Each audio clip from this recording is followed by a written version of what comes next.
Hello, good morning. Good morning, good morning. So, kamusta kayo? So, nandito tayo na naman sa sasakyan. Dahil papasok na naman tayo. Ayan. Arte yan. Haba na ng buhok ko.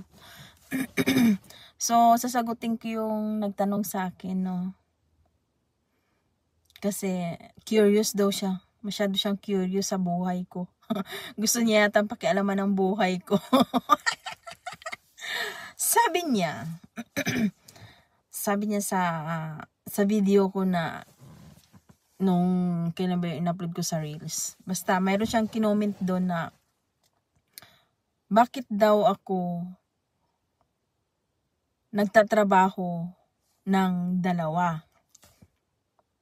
Nagtatrabaho pa daw ako sa araw, tapos nagtatrabaho pa daw ako sa gabi. May asawa naman daw akong hapon. Gusto mo sagutin kita?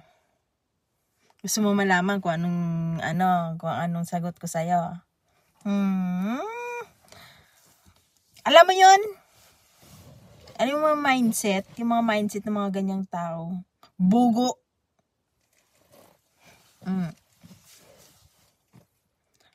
Siguro ikaw yung taong umaasa ka sa asawa mo, no?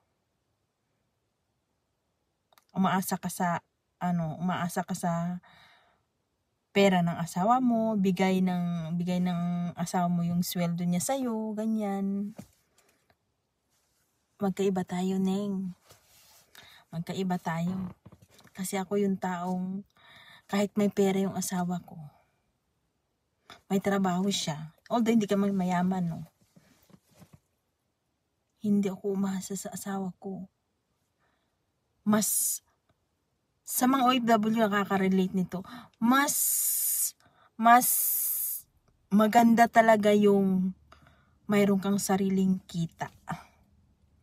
Okay? Alangan naman yung itutulong sa pamilya mo, kukuhanin mo pa dun sa pera ng asawa mo. Siyempre hindi, makapal naman ng mindset ba, Neng? Mindset. Ayan. Siguro, yung tanong mo, alam mo yung sagot. At isa pa, yung profile mo, nakalock pa. Kung magbabash ka sa akin, make sure mo na hindi naka-unlock yung profile mo.